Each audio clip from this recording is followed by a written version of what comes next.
to what or what out? Will you be able to hear me? What or what out?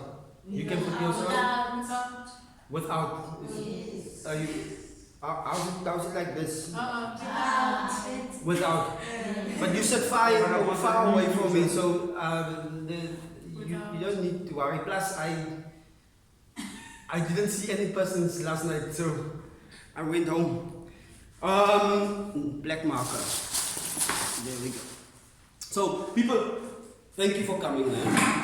For those people that are joining, thank you for being here.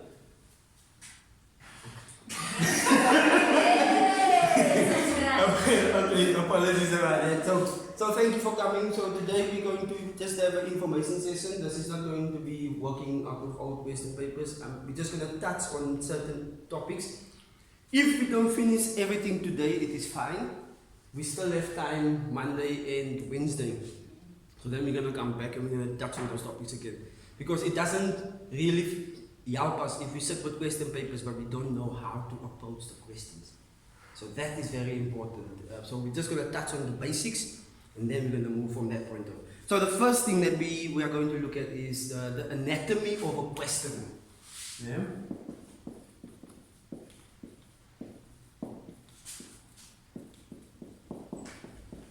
So we're going to be looking at the anatomy of a question. So anatomy is just the build of a question. So what are you looking for in a question? And what are the things that we should be identifying in a question? So it's fairly easy. A question is going to be giving information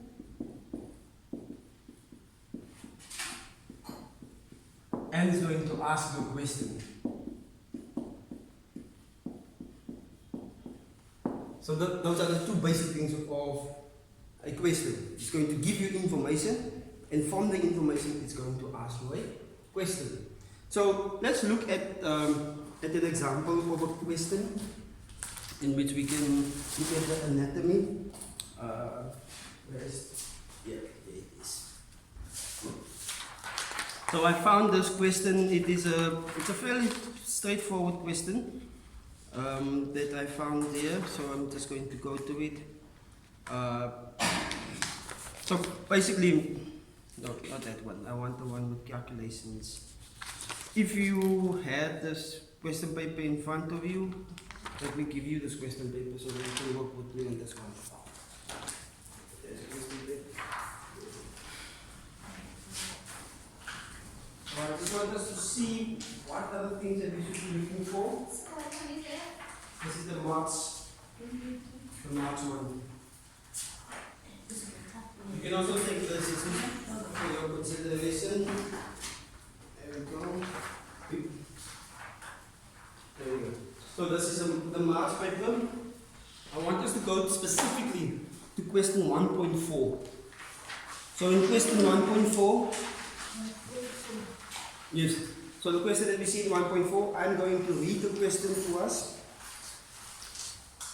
In 1.4, page number 5 in the February-March 2018 paper 1. 361,948 candidates wrote the mathematical literacy paper 1 in 2016. The paper had a total of 150 marks and candidates had 3 hours to complete the paper. The graph below shows the average percentage mark per question for this paper. And then we see the graph, the heading of the graph is average percentage mark per question for mathematical literacy paper 1. Then we go to the graph itself. We have the dependent variable, which is the percentages, and the independent variable, which is our questions. Now, that in itself, without even reading the questions, when you get a question like that, I want you to start with your planning. So your planning involves dissecting the information that is given. So in your question paper, you are going to say planning. Yeah? And in your planning, you are going to look at all the givens. So what information was given to us? The first thing that we see that they gave us the amount of candidates. So the candidates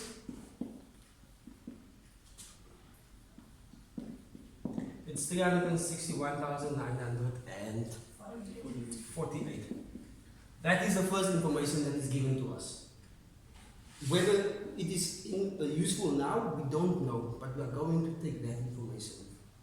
Then we also know that it's a mathematical literacy, I'm just going to say MLP1, mathematical literacy paper 1, and the time for the paper is how many hours? 3 hours. And also the mark allocation is 150 marks. We don't know if this is important yet, but this is the information that was given. And I want us to write it down in our question, on our answer sheet, on the right hand side. Write it down. Yeah? So,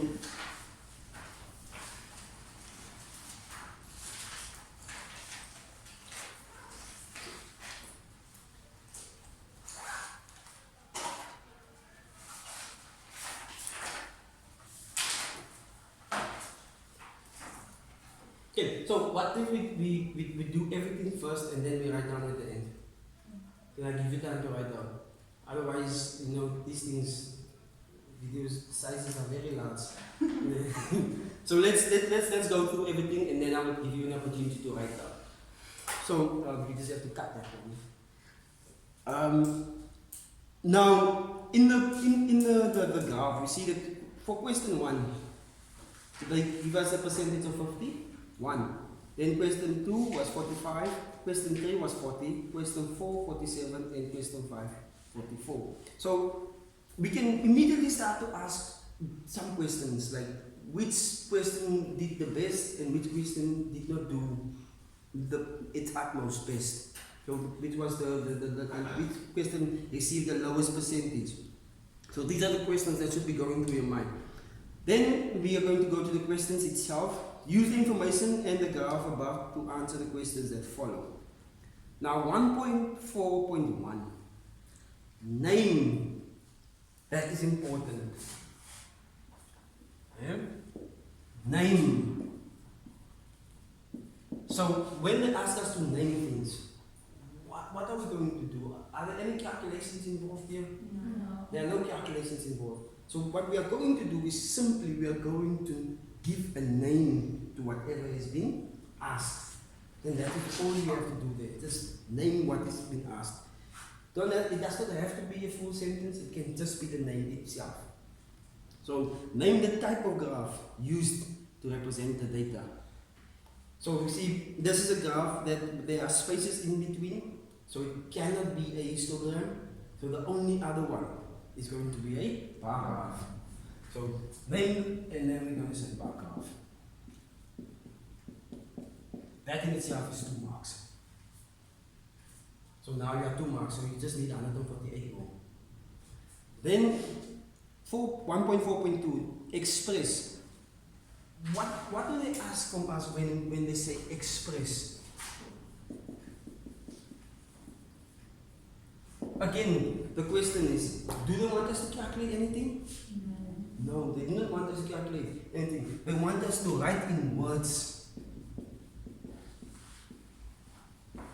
Write in words, or they want us to show by proof of writing what it is that they want us to do. Because, for instance, they can ask us to express a ratio. So when we have to express a ratio, then it means we are going to have to take the values and just simplify that. So express doesn't necessarily mean that there are no calculations. It's just that the calculations are to a minimum, but it can be that they want us to calculate something. For example, if, let's use this for as an example. So these are the amount of candidates. And we said 100,000 of these candidates. Let's make it 250,000 of the candidates passed the paper. And then they want us to express this as a ratio.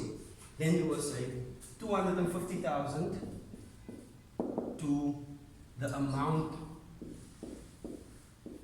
of candidates that vote. And then you just simplify this. Whether they want a 1-to ratio or just a simplified ratio.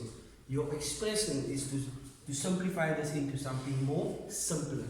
But that is, ratios is something that we are going to look at as a topic on its own. Then, so express the number of candidates that are in words. So all we have to do is we have to write this number in wording. So we say 961,000. 361,948. So all we do is we write it in words, and that is it. Then the next one, identify. Now, identify is the one that is sometimes very confusing. What do they want us to do when they say identify? So when they say identify, they want us to go into the information and they want us to go look for an answer. We need to go into the information and look for an answer. That is what they mean when they say identify. So identify the question in which the candidates obtain the second lowest average percentage mark.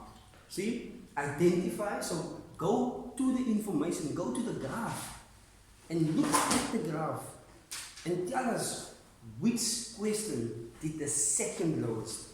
So now we can look at our graph and we see that the lowest mark is question 3.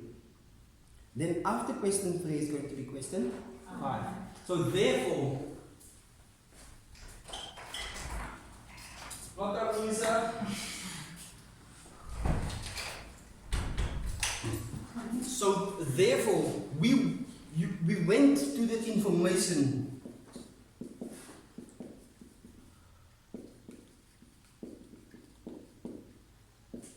to get the answer. That is what we did. We identified. So we went into the information and we extracted the answer from the information. So we see in our answer that we see there, question 5 is 44%, and that is the second lowest. The lowest is 40, and then 44% is the second lowest. Then determine. When we have to determine calculations or no calculations? In most cases, determine is going to be calculations. You have to go into the information and you have to extract the numbers and calculate. So let's see what they are. Determine in minutes. So they are very specific. In minutes. As soon as they talk about minutes, where are we going now? We are going towards time. So in minutes, the average time per question, per mark required for this paper. So they want us to calculate. Let's squeeze this one in here.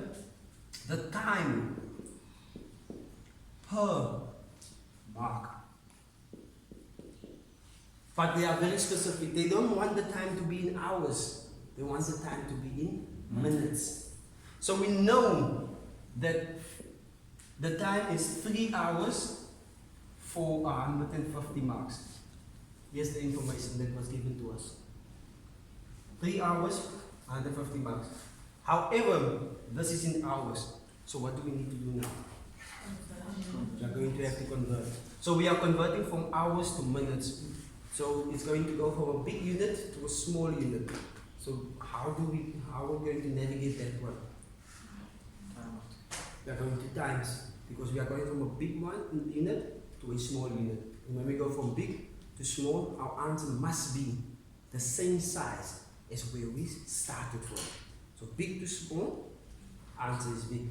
Small to big, answer is small. So we know when we make anything large, we have to multiply. So we're going to say, let's multiply. But now we have to ask the other question. How many minutes are there in 1 hour? 60. And there are 60 minutes in 1 hour. And therefore it's going to be 180 minutes over 150 marks. And that is going to be 0013.2 minutes. Is that correct? Calculators confirm. Is it 1.2 minutes? So that's going to be 1.2 minutes. Okay, so that brings us to the end of this section. So we have now a feel of the anatomy of a question.